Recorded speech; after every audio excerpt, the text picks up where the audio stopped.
To all BSc second year student. Last लेक्चरमध्ये आपण start केला होता टॉपिक लँडमार्किझम थेरी. लँडमार्किझमचं जे थेरीचं शॉर्टमध्ये डिस्क्रिप्शन आपण या फिगरवरून सांगितलं होतं, फिगर नंबर 5.2 वरून. पुन्हा एकदा शॉर्टमध्ये रिपीट करते. सर्वात पहिले एन्व्हायरमेंटल चेंजेस होतील, त्याच्यानंतर जशा प्रकारे न्यू नीड्स असेल त्या न्यू नीड्सप्रमाणे काय होते, न्यू स्ट्रक्चर डेव्हलप होते. आता त्याचे दोन वे असतात पर्टिक्युलरली.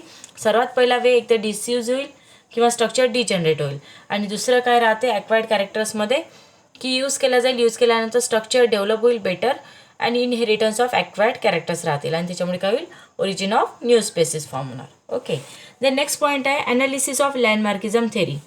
ॲनालिसिसमध्ये बघू आपण.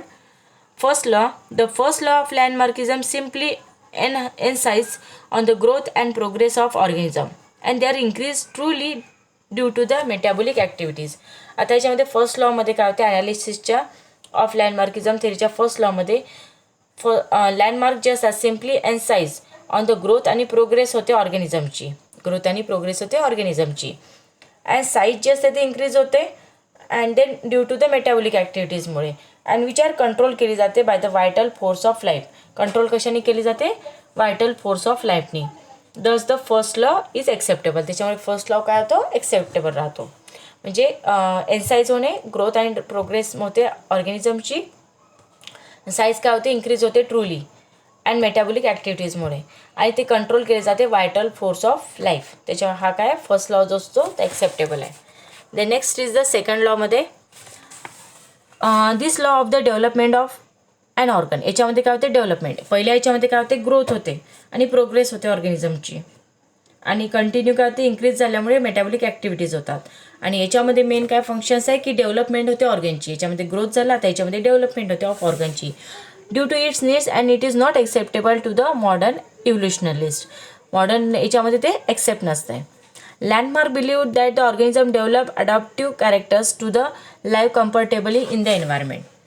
जो काही लँडमार्क असतो तो काय करतो, बिलीव्ह असतो ऑर्गॅनिझमवर की डेव्हलप करते adaptive character due to the life comfortably in the environment. Life comfortable झाली पाहिजे एन्व्हायरमेंटमध्ये, म्हणून काय करतात, जे काही ऑर्गॅनिझम्स असतात ते डेव्हलप करतात किंवा अडॅप्टिव्ह करतात कॅरेक्टर्स. कशासाठी की लाईफ जी असते ते कम्फर्ट झाली पाहिजे एन्व्हायरमेंटमध्ये. It is unbelievable that any organ can develop if felt the need of its presence. It means that if we want eyes on the back of the head they would develop. The next आहे third लॉमध्ये. Lamarck state that when the organ is put to greater and constant use. Organ जे असते याच्यामध्ये काय म्हटलेलं आहे, greater राहतात आणि कॉन्स्टंट यूज करतात. That particular organ well develop. ते कसे राहतात, well develop. At the same time when an organ is not use for a longer time it gets reduce. जर लॉंगर टाईम यूज होत नसेल तर काय होतात, ते रिड्यूस होतात. And in due course of time it degenerate. त्याच्यामुळे काय होतात, ते डिजनरेट होतात अँड डिसअपियर. समजा ऑर्गन जे असते यूज होत नसेल लॉंगर टाईमपर्यंत, त्याच्यामुळे तो काय होते, काही कोर्स ऑफ टाईम नंतर तो डिजनरेट होतो आणि डिसअपियर होतो and completely from the organisms. This law was based on the direct observation of nature and give a number of examples. Okay, आता याच्यामध्ये आपण सर्वात पहिले examples of this use of theory, आपण त्याच्यामध्ये एक एक्झाम्पल्स डिस्क्राईब करणार आहे. बाकीचे एक्झाम्पल्स जे आहे तुम्हाला रीड करायचे आहे. एक एक्झाम्पल्स आपण डिस्क्राईब करू बघा. Long neck and 4 limbs of the giraffe. Okay, the ancestor giraffes were with the short neck and the limb with the uniform length. जे नेक असेल ते कसं राहते, शॉर्ट, आणि लिम्ब जे असतात ते कसे राहतात, uniform length. The long neck of giraffe is form by the stretching it upward to reach the available food from all tall trees. म्हणजे जर सर्वात उंच झाडापासून त्यांना काही फूड घ्यायचं असेल तर त्याच्यामुळे काय असते, जे काही लॉंग नेक असते जिराफचं ते काय करतात, स्ट्रेच करतात अपवर्डमध्ये, आणि त्याच्यामुळे काय असतात, जे फूड असेल उंच ट्रीचं त्याच्यापर्यंत ते पोचतात. And long neck achieve was transmitted to the offsprings thus the establishing long neck generations. आणि ही जी लॉंग नेक असते ती काय केली जाते, ट्रान्समिट केली जाते ऑफस्प्रिंग्सपर्यंत, आणि त्याच्यामुळे काय होते, एस्टॅब्लिश होते लॉंग नेक्ड जनरेशन्स. ओके, अशाच प्रकारे बाकीचे एक्झाम्पल्ससुद्धा दिलेले आहेत, ते तुम्हाला रीड करायचे आहे. देन नेक्स्ट आहे, जो नेक्स्ट टॉपिक आहे तो आहे इनहेरिटन्स ऑफ ॲक्वायर्ड कॅरेक्टर्स.